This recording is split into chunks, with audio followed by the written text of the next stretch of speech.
कहानी की शुरुआत में हम जैक नाम के एक कैदी को देखते हैं जो पिछले 10 सालों से जेल में है, क्योंकि आज से 10 साल पहले जैक ने एक लड़के को जान से मार दिया था, जिस वजह से जैक को 10 साल की सजा हुई। लेकिन आज जैक की 10 साल की सजा पूरी हो चुकी है और फिर जेल में अपनी सजा काटने के बाद हम जैक को ट्रेन में देखते हैं और वो ट्रेन से अपने गांव की तरफ जा रहा होता है। अब जैक पूरी तरह से बदल चुका है और वह बिल्कुल एक नॉर्मल इंसान की तरह गांव वालों से मिलना चाहता है। साथ ही वो खुद को सुधारने के लिए अपने पास एक डायरी भी रखता है जिसमें उसने लिख रखा है कि वो कभी शराब नहीं पिएगा, न वो कभी फाइट करेगा और न ही कभी रोएगा। अब यहाँ जैक कुछ खाना खाता है और खाना खाने के बाद वो डायरी में खाने का काम काट देता है, यानी कि उसने इस काम को कंप्लीट कर दिया है। अब गांव पहुंचने के बाद वो सबसे पहले अपने स्टेप मॉम के रेस्टोरेंट में जाता है, जहां उसकी सौतेली माँ तो मौजूद नहीं होती, लेकिन उसकी स्टेप सिस्टर रेस्टोरेंट में होती है। दरअसल जैक का इस दुनिया में कोई भी परिवार नहीं है और आज से 10 साल पहले इस होटल की मालकिन ने जैक को अपना बेटा बनाकर अडॉप्ट किया। अब यहाँ जैक की स्टेप सिस्टर को जैक कुछ खास पसंद नहीं आता, इसलिए वो जैक से कहती है कि मॉम अभी यहाँ रेस्टोरेंट में मौजूद नहीं है, इसलिए अब तुम यहाँ से चले जाओ और शाम को मॉम से मिलने आ जाना। अब जैक को अपनी स्टेप मॉम के रेस्टोरेंट में जगह न मिलने पर वो पब्लिक बाथ टब में नहाने के लिए जाता है, जहाँ पिछले 10 सालों से जेल में रहने की वजह से जैक एडवांस टेक्नोलॉजी के लॉक को खोल नहीं पाता। तब यहाँ का इंचार्ज जैक पर गुस्सा हो जाता है और इंचार्ज जैक की शराफत का फायदा उठाते हुए उसे उल्टा सीधा बोलने लगता है। लेकिन जैसे ही जैक नहाने के लिए अपने कपड़े उतारता है तो वो इंचार्ज जैक के बॉडी पर टैटूज को देखते हुए उसकी आंखें खुली की खुली रह जाती हैं और उसकी सारी हेकड़ी निकल जाती है, क्योंकि ये टैटू एक गैंगस्टर की निशानी है। वहीं अगले सीन में हम देखते हैं कि सड़क के बीचों बीच कुछ लोग एक लड़के को बुरी तरह से मार रहे हैं और वहीं पास में पुलिस भी खड़ी होती है और पुलिस उस लड़के की मदद करने के बजाय दूर से यह सब तमाशा देख रही होती है, क्योंकि वो गुंडे शहर के सबसे बड़े गैंगस्टर कजामा के लिए काम करते थे, इसलिए पुलिस कजामा के डर से उन गुंडों को कुछ नहीं कहती। वहीं हम चुलबुल नाम के गैंगस्टर को देखते हैं जो कुछ शरीफ लड़कों को लाइन से खड़ा करके परेशान कर रहा होता है, पर तभी वहां पर जैक आता है और जैक के सिंपल लुक को देखते हुए ऐसा लग रहा था कि इससे तो कोई बच्चा भी नहीं डर पाएगा। लेकिन जैक को देखकर चुलबुल बिल्कुल शांत खड़ा हो जाता है, क्योंकि चुलबुल जैक को पहचान लेता है और उसे पता है कि जैक कितना खतरनाक आदमी है। और यहाँ चुलबुल नाम के उस गैंगस्टर के जैक को रिस्पेक्ट देते हुए हमें एक बात तो समझ आती है कि जैक अपने समय में कोई हल्का फुल्का गैंगस्टर नहीं था। इसके बाद जैक शहर के एक दूसरे गैंगस्टर के पास जाता है जिसका नाम शिंची है और शिंची जैक का पुराना दोस्त है। यहाँ हमें पता चलता है कि एक टाइम था जब शिंची और चुलबुल दोनों जैक के सामने दुम हिलाते थे। दरअसल ये दोनों जैक के लिए काम करते थे और जैक इन दोनों का बॉस था। लेकिन वक्त इतनी जल्दी बदल गया कि आज शिंची जैक से कहता है कि अगर तुम्हें मदद की जरूरत हो तो मुझे जरूर बताना, मगर जैक अब एक सिंपल जिंदगी जीने के लिए ऐसे लोगों से बिल्कुल भी दूर रहना चाहता है। और यहाँ जैक शिंची को गुड बाय कहकर चला जाता है। लेकिन शिंची जैक के बाहर आने से खुश नहीं था, क्योंकि उसे डर था कि कहीं जैक मुझसे मेरी कुर्सी छीन न ले। इसलिए शिंची जैक पर नजर रखने के लिए अपने कुछ आदमी लगा देता है, क्योंकि शिंची को अभी भी यकीन नहीं हो रहा था कि इस शहर पर राज करने वाला यह आदमी आज इतना कैसे बदल गया है। अब जैसे ही शाम होती है तो जैक अपने स्टेप मॉम के रेस्टोरेंट पर जाता है, जहां उसकी स्टेप सिस्टर जैक को देखकर अपनी माँ को आवाज देती है और जैक की स्टेप मॉम जैक को देखकर बहुत खुश हो जाती है और दौड़ते हुए आकर जैक को गले लगाती है। इसके बाद ये तीनों खाने के टेबल पर बैठते हैं और यहाँ रेस्टोरेंट की मालकिन जैक को अपने हाथों से खाना खिलाती है। अब वैसे तो जैक उसका अपना सगा बेटा नहीं था, लेकिन वो जैक को अपने सगे बेटे से भी ज्यादा प्यार करती है। लेकिन जैक की स्टेप सिस्टर को जैक कुछ खास पसंद नहीं आता, इसलिए खाना खाने के बाद जैक की सिस्टर जैक से कहती है कि भले ही मेरी माँ तुम्हें अपना बेटा मानती हो, लेकिन ये बात याद रखना कि मैं उनकी बायोलॉजिकल बेटी हूँ, इसलिए अगर तुम्हें इस घर में रहना है तो तुम्हें मेरी बात माननी होगी। और फिर वो जैक को अपने रूल समझाने लगती है कि मैं बर्तन साफ करूंगी और तुम झाड़ू लगाओगे, मैं पढ़ाई करूंगी तो तुम पोछा मारोगे। अब यहाँ जैक को उसकी शर्तें पसंद तो नहीं आई, लेकिन फिर वो एक डरपोक लड़के की तरह सिर हिलाकर उसकी बात मान गया। अब जैक जब रात को सोने जाता है तो वो मन ही मन फिर से अपने साथ वादा करता है कि वो कभी शराब नहीं पिएगा, कभी लड़ाई नहीं करेगा और न ही कभी रोएगा। वहीं अगले सीन में हम शहर के बीचों बीच कजामा नाम के पॉलिटिशियन को देखते हैं जो इस शहर का मेयर बन चुका है और यहाँ वो लोगों से वादा करता है कि मैं शहर के हर एक काम को ईमानदारी से करूंगा और लोग भी कजामा पर भरोसा करके उसके लिए नारेबाजी करने लगते हैं। लेकिन पॉलिटिशियन जैसे ही गाड़ी में बैठता है तो वो अपने हाथ को टिश्यू से साफ करने लगता है, क्योंकि ये हाथ उसने लोगों के साथ मिलाया था। और यहाँ हमें पता चलता है कि यह पॉलिटिशियन बहुत ही घटिया इंसान है जो लोगों के बीच खुद को एक ईमानदार आदमी बनकर दिखाता है, लेकिन असल में उसे गरीब लोगों से नफरत है और बस सिर्फ अपने फायदे के लिए लोगों के बीच नाटक करके उनका विश्वास जीत लेता है। और साथ ही हमें यह भी पता चलता है कि यह पॉलिटिशियन मेयर होने के साथ साथ शहर में एक गैंग भी चलाता है और शिंची और चुलबुल इस पॉलिटिशियन के लिए काम करते जाते हैं। अगले दिन जैक अपने बॉडी से टैटू रिमूव करने के लिए डॉक्टर के पास जाता है, लेकिन यहाँ डॉक्टर जैक की बॉडी पर इतने बड़े टैटूज को देखते हुए कहता है कि इन सब टैटूज को रिमूव करने के लिए हमें तुम्हारा लेजर ट्रीटमेंट करना पड़ेगा, जिसमें तुम्हारा बहुत पैसा खर्च होगा। इसलिए डॉक्टर जैक को मशवरा देता है कि तुम इन टैटू को अपने बॉडी से न हटाओ तो ही अच्छा है, क्योंकि यह टैटू हटाने के बाद तुम्हारी बॉडी पर निशान बन जाएंगे, जिससे तुम्हारी बॉडी और भी बुरी नजर आएगी। अब यहाँ जैक डॉक्टर की बात को मानते हुए अपनी बॉडी से टैटूज को नहीं हटाता। अगले सीन में हम जैक की मदर को देखते हैं, जो सीधा पॉलिटिशियन के ऑफिस में जाती है। दरअसल पॉलिटिशियन जैक की मॉम का रेस्टोरेंट खरीदने के चक्कर में है और रेस्टोरेंट की जगह पर एक मॉल बनाना चाहता है, और रेस्टोरेंट के आसपास जितनी भी दुकानें हैं उन सभी दुकानों के ओनर्स ने पॉलिटिशियन को अपनी जगह बेच दी है। अब बस सिर्फ जैक की मॉम का रेस्टोरेंट बचा है, लेकिन यहाँ जैक की मॉम पॉलिटिशियन को साफ साफ इनकार कर देती है कि मैं किसी भी कीमत पर अपना रेस्टोरेंट नहीं बेचूंगी। ये सुनकर पॉलिटिशियन गुस्सा हो जाता है और वो जैक की माँ के रेस्टोरेंट को किसी भी तरह से हासिल करना चाहता है, क्योंकि पॉलिटिशियन ने बाकी लोगों से जो जमीन खरीदी है उसके बिल्कुल बीच में जैक की मॉम का रेस्टोरेंट है। इसलिए जब तक पॉलिटिशियन जैक की मॉम का रेस्टोरेंट खरीद नहीं पाता तब तक वो शॉपिंग मॉल नहीं बना सकता। इसलिए पॉलिटिशियन जैक की मॉम को उसकी जमीन का डबल कीमत देने का ऑफर करता है, लेकिन जैक की मॉम इनकार करके वहां से चली जाती है। वहीं रात को जैक छत पर सिगरेट फूंक रहा होता है, तभी उसकी बहन वहां आती है और जैक अपनी बहन को देखते ही सिगरेट छिपा लेता है, लेकिन उसकी बहन को पहले से पता था कि जैक सिगरेट पी रहा है, इसलिए वो जैक से कहती है कि जो काम तुम कर रहे थे उसे जारी रखो। अब यहाँ जैक फिर से सिगरेट पीने लगता है। तब उसकी बहन उससे कहती है कि मुझे सिगरेट की स्मेल पसंद नहीं है। ये सुनकर जैक सिगरेट फेंक देता है और शराब की तरह सिगरेट को भी अपनी डायरी में काट कर हमेशा के लिए छोड़ देता है। अगले दिन जैक एक कार गैराज में काम पर लग जाता है और वो पूरी मेहनत और ईमानदारी के साथ पैसे कमाने का फैसला करता है। और तभी वहाँ पर 2 पुलिस भी आ जाते हैं और यहाँ एक पुलिस जैक को कार गैराज में काम करते हुए देखकर हैरान रह जाता है और अपने साथी से कहता है कि मुझे तो यकीन नहीं आ रहा कि जैक इतना ज्यादा बदल गया है। अब यहाँ वो पुलिस वाला अपने साथी को जैक की पुरानी जिंदगी के बारे में बताते हुए कहता है कि यह वही जैक है जिससे कभी शिंची और चुलबुल दोनों डरा करते थे और हर वक्त जैक के पीछे कुत्ते की तरह दुम हिलाकर भागा करते थे और जैक को अपना बॉस मानते थे, क्योंकि जैक बहुत ही खतरनाक फाइटर था। पूरा शहर जैक से डरता था और जैक पूरे शहर में फेमस हो गया था। अब यहाँ वो पुलिस जैक के बारे में और बताते हुए कहता है कि वैसे तो जैक एक बहुत ही अच्छा फाइटर था, लेकिन जब वो शराब पी लेता था तब वो और ज्यादा खूंखार हो जाता और फिर जो कोई भी उसके सामने आता तो जैक उसे बुरी तरह से पीट देता। एक बार जब जैक शराब के नशे में था तब उस पर 6 लोगों ने मिलकर हमला किया और वो 6 लोग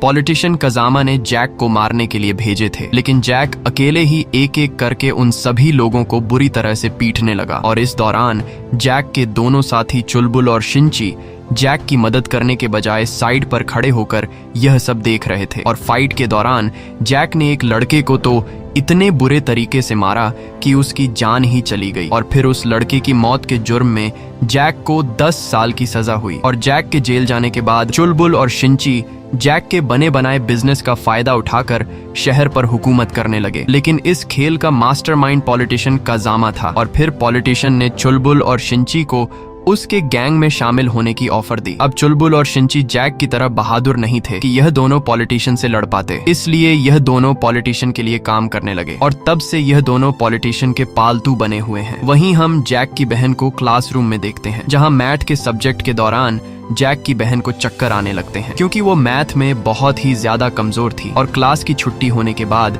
जैक की बहन अपनी टीचर से कहती है कि क्या मैथ पढ़ना जरूरी है। ये सुनकर टीचर मुस्कुराती है। वहीं जैक स्कूल से अपनी बहन को लेने के लिए आया होता है और तभी टीचर की नजर जैक पर पड़ती है, जिसे देखकर वो पूरी तरह से शॉक हो जाती है। दरअसल जैक के जेल में जाने से पहले जैक और टीचर एक दूसरे के साथ रिलेशनशिप में थे और यह दोनों ही एक दूसरे से बहुत प्यार करते थे। और अब 10 साल बाद जैक को देखते ही टीचर पहचान लेती है, जिसके बाद यह दोनों एक पार्क में आकर बैठते हैं और यहाँ यह दोनों अपने पुराने दिनों को याद करते हैं। जैक यह देखकर बहुत खुश था कि उसकी गर्लफ्रेंड एक टीचर बन गई है। यहाँ हमें यह भी पता चलता है कि टीचर जैक से जेल में भी मिलने आई थी, लेकिन जैक ने टीचर से जेल में मिलने से इनकार कर दिया था, क्योंकि जैक नहीं चाहता था कि टीचर पूरी जिंदगी उसका इंतजार करती रहे, बल्कि वो चाहता था कि टीचर उसे भूलकर एक अच्छी जिंदगी की शुरुआत करे। अगले दिन जैक जब अपनी बहन को स्कूल से वापस घर लेकर आ रहा होता है, तब यह दोनों एक मोबाइल की दुकान पर रुकते हैं और यहाँ जैक की बहन को एक मोबाइल पसंद आ जाता है, लेकिन पैसे ना होने की वजह से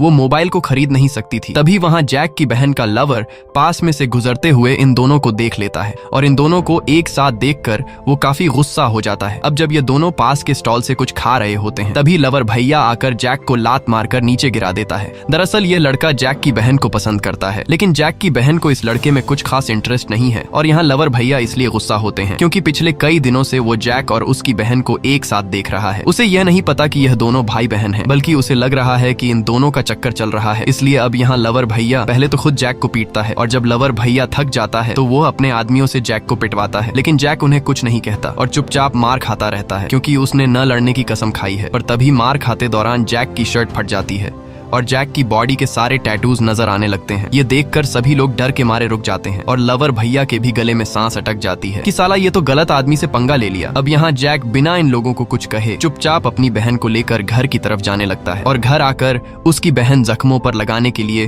उसे मरहम पट्टी देती है। और यहाँ हम देखते हैं कि आज जो कुछ हुआ उससे जैक की बहन को अपने भाई के लिए बहुत बुरा लगा और जिस तरह पहले उसकी जैक से नहीं बनती थी, अब वो जैक को अपना भाई मानने लगी है और जैक के साथ रहना उसे काफी अच्छा लगने लगा है। वहीं दूसरी तरफ हम पॉलिटिशियन को देखते हैं जिसने चुलबुल और शिंची को बुलाया होता है और यहाँ पॉलिटिशियन जैक की माँ का रेस्टोरेंट न बेचने की वजह से परेशान होता है। इसलिए वह चुलबुल और शिंची से कहता है कि अगर तुम दोनों में से किसी ने मेरे लिए उस रेस्टोरेंट वाली जगह खाली करके दी तो उस आदमी को मैं इस गैंग का अगला लीडर बना दूंगा। अब यहाँ चुलबुल उस काम के लिए हाँ कर देता है और फिर अगले ही दिन चुलबुल अपने कुछ आदमियों के साथ जैक की मॉम के रेस्टोरेंट में घुस जाता है और तोड़ फोड़ मचाने लगता है और यहाँ जैक टेबल पर बैठकर खाना खा रहा होता है, लेकिन जैसे ही चुलबुल की नजर जैक पर पड़ती है तो वो कपकपाती हुई आवाज में अपने बंदों को रुक जाने को बोलता है क्योंकि उसे नहीं पता होता कि यह रेस्टोरेंट जैक की मॉम का है। और यहाँ जैक चुलबुल को गर्दन से पकड़कर उससे कहता है कि यह रेस्टोरेंट मेरी माँ का है, इसलिए अब सीधा चुपचाप यहाँ से चले जाओ और मैं फिर से तुम्हें दोबारा यहाँ न देखूं। अब डर के मारे चुलबुल चुपचाप अपने आदमियों के साथ जैक की मॉम के रेस्टोरेंट से बाहर निकल आता है। अगले दिन पॉलिटिशियन जब जैक की मॉम के रेस्टोरेंट के सामने से गाड़ी में गुजर रहा होता है तो वो देखता है कि यह रेस्टोरेंट अभी तक खाली नहीं हुआ और यह देखकर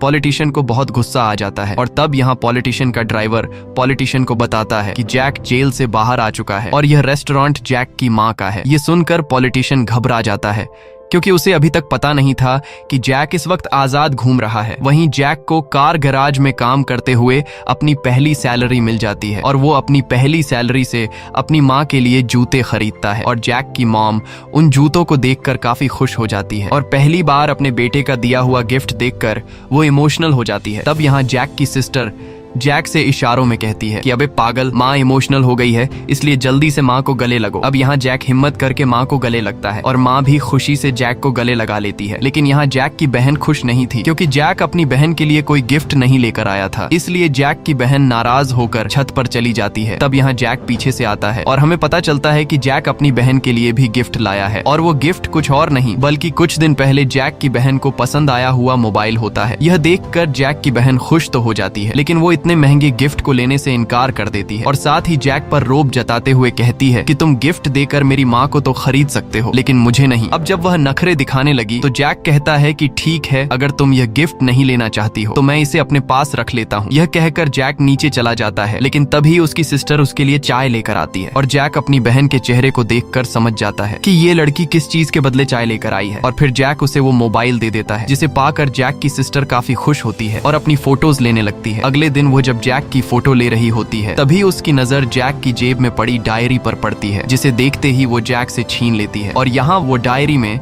जैक के रूल्स को पढ़ते हुए उसे पता चलता है कि जैक ने डायरी में फैमिली के साथ पिकनिक पर जाना भी लिखा है। ये देखकर जैक की सिस्टर जैक को मना लेती है कि हम ये पिकनिक वाला काम सबसे पहले करेंगे और फिर अगले ही दिन जैक अपनी माँ और बहन के साथ पिकनिक पर चला जाता है, जहाँ ये लोग काफी एंजॉय करते हैं और ढेर सारी फोटोज खींचते हैं और ये दिन इन तीनों के लिए एक यादगार दिन बन जाता है। अब रात को पॉलिटिशियन का ड्राइवर जैक से मिलने आता है और ये बंदा जैक का पुराना और एक अच्छा दोस्त होता है। अब वैसे तो ये आदमी तो पॉलिटिशियन का ड्राइवर है, लेकिन जैक का पुराना दोस्त होने की वजह से वो जैक को समझाता है कि तुम जिस पॉलिटिशियन के साथ पंगा ले रहे हो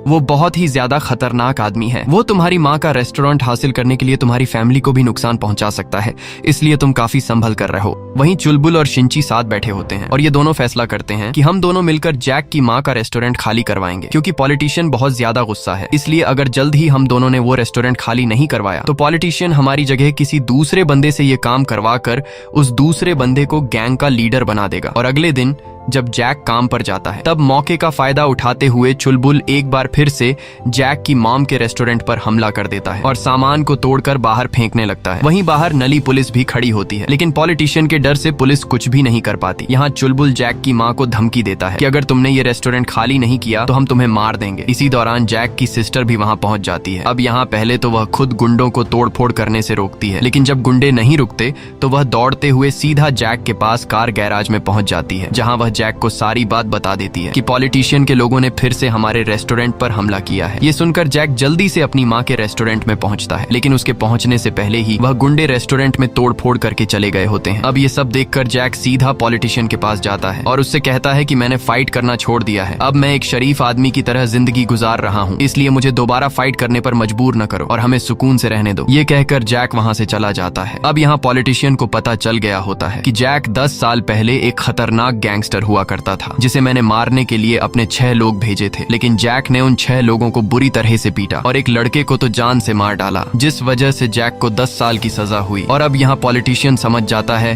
कि जब तक मैं जैक को रास्ते से हटा नहीं देता तब तक मैं रेस्टोरेंट को हासिल नहीं कर सकता। इसलिए पॉलिटिशियन अपने कुछ गुंडों को कॉल करके जैक को फिर से जेल में डालने का प्लान बनाता है, और अगर एक बार जैक जेल में चला गया तो उसका काम आसान हो जाएगा। और अगले दिन जब जैक कार गैराज में काम कर रहा होता है, तभी उसके पास पॉलिटिशियन के भेजे हुए गुंडे गाड़ी में आ जाते हैं और यहाँ वो गुंडे जैक से कहते हैं कि हमें अपनी गाड़ी में एक जहाज की तरह विंग्स लगवाने हैं। ये सुनकर जैक मुस्कुराता है। दरअसल ये गुंडे प्लान के मुताबिक जैक से लड़कर उसे झगड़ा करने के जुर्म में जेल में डालना चाहते थे, जिसके लिए उन्होंने पहले से पुलिस की गाड़ी कुछ दूरी पर खड़ी कर रखी थी। और यहाँ ये लोग जैक पर हमला कर देते हैं और उसे बुरी तरह से पीटने लगते हैं। और यहाँ गुंडे जैक को बार बार उकसाने लगते हैं ताकि वो इन पर हाथ उठाए, और फिर पुलिस आकर जैक को मारपीट के इल्जाम में जेल ले जाए। लेकिन जैक उन लोगों पर पलटवार नहीं करता और चुपचाप मार खाता है। वहीं पुलिस की गाड़ी के पास खड़े 2 गुंडे पुलिस से कहते हैं कि जाओ और जैक को पकड़कर जेल में डाल दो। लेकिन यहाँ पुलिस भी गुंडे से कहती है कि हम सिर्फ पीटने के लिए जैक को जेल में नहीं डाल सकते, अगर जैक तुम में से किसी पर हाथ उठाए तब जाकर हम जैक को पकड़ लेंगे। और इस तरह से जैक को जेल में डालने की इनकी प्लानिंग फ्लॉप हो जाती है। अब रात को जैक जब अपनी माँ के साथ रेस्टोरेंट में होता है, तभी वो लड़का जो जैक की बहन को पसंद करता था वो रेस्टोरेंट के अंदर आता है, और वो लवर भैया जान गया था कि जैक कौन है, इसलिए वो जैक की माँ को बुरा भला कहते हुए बताता है कि आखिर तुम कैसी औरत हो, जिस लड़के ने तुम्हारे बेटे को मार दिया आज तुमने उसे अपना बेटा बना लिया, पता नहीं आखिर तुमने अपने बेटे के हत्यारे को कैसे अपना बेटा मान लिया है। ये सुनकर जैक उस लड़के को गले से पकड़ लेता है, लेकिन अब देर हो चुकी थी क्योंकि यह बात जैक की स्टेप सिस्टर ने सुन ली थी। दरअसल 10 साल पहले जैक ने जिस लड़के को मारा था वो लड़का इस रेस्टोरेंट की मालकिन का बेटा था, और उस लड़के को मारने के जुर्म में